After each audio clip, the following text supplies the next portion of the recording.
The Moon is Down by John Steinbeck. Chapter 1. By 10:45 it was all over. The town was occupied, the defenders defeated, and the war finished. The invader had prepared for this campaign as carefully as he had for larger ones. On this Sunday morning the postman and the policeman had gone fishing in the boat of Mr. Corral, the popular storekeeper. He had lent them his trim sailboat for the day. The postman and the policeman were several miles at sea when they saw the small dark transport loaded with soldiers go quietly past them. As officials of the town, this was definitely their business, and these two put about, but of course the battalion was in possession by the time they could make port. The policeman and the postman could not even get into their own offices in the town hall, and when they insisted on their rights, they were taken prisoners of war and locked up in the town jail. The local troops, all 12 of them, had been away too on this Sunday morning, for Mr. Corral, the popular storekeeper, had donated lunch, target, cartridges, and prizes for a shooting competition to take place 6 miles back in the hills, in a lovely glade Mr. Corral owned. The local troops, big loose-hung boys, heard the planes and in the distance saw the parachutes, and they came back to town at double-quick step. When they arrived, the invader had flanked the road with machine guns. The loose-hung soldiers, having very little experience in war and none at all in defeat, opened fire with their rifles. The machine guns clattered for a moment, and 6 of the soldiers became dead-riddled bundles, and 3 half-dead riddled bundles, and 3 of the soldiers escaped into the hills with their rifles.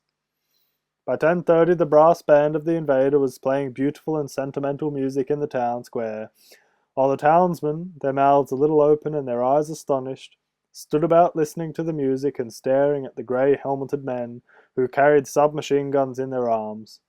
By 10:38 the riddled 6 were buried, the parachutes were folded, and the battalion was billeted in Mr. Corral's warehouse by the pier, which had on its shelves blankets and cots for a battalion. By 10:45 old Mayor Auden had received the formal request that he grant an audience to Colonel Lancer of the invaders, an audience which was set for 11 sharp at the mayor's 5-room palace. The drawing room of the palace was very sweet and comfortable. The gilded chairs covered with their worn tapestry were set about stiffly like too many servants with nothing to do. An arched marble fireplace held its little basket of red flameless heat, and a hand-painted coal scuttle stood on the hearth. On the mantel, flanked by fat vases, stood a large, curly porcelain clock, which swarmed with tumbling cherubs. The wallpaper of the room was dark red with golden figures, and the woodwork was white, pretty, and clean. The paintings on the wall were largely preoccupied with the amazing heroism of large dogs faced with the imperiled children. No water, nor fire, nor earthquake could do in a child so long as a big dog was available. Beside the fireplace old Dr. Winter sat, bearded and simple and benign, historian and physician to the town. He watched in amazement while his thumbs rolled over and over on his lap. Dr. Winter was a man so simple that only a profound man would know him as profound. He looked up at Joseph, the mayor's serving man, to see whether Joseph had observed the rolling wonders of his thumbs. 11 o'clock? Dr. Winter asked, and Joseph answered abstractedly. Yes, sir, the note said at 11. You read the note? No, sir. His Excellency read the note to me. And Joseph went about testing each of the gilded chairs to see whether it had moved since he had last placed it. Joseph habitually scowled at furniture, expecting it to be impertinent, mischievous, or dusty. In a world where Mayor Auden was the leader of men, Joseph was the leader of furniture, silver, and dishes.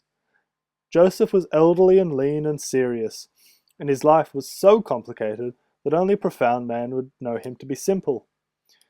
He saw nothing amazing about Dr. Winter's rolling thumbs. In fact, he found them irritating. Joseph suspected that something pretty important was happening, what with foreign soldiers in the town and the local army killed or captured. Sooner or later, Joseph would have to get an opinion about it all. He wanted no levity, no rolling thumbs, no nonsense from furniture. Dr. Winter moved his chair a few inches back from its appointed place, and Joseph waited impatiently for the moment when he could put it back again. Dr. Winter repeated, 11 o'clock, and they'll be here then too.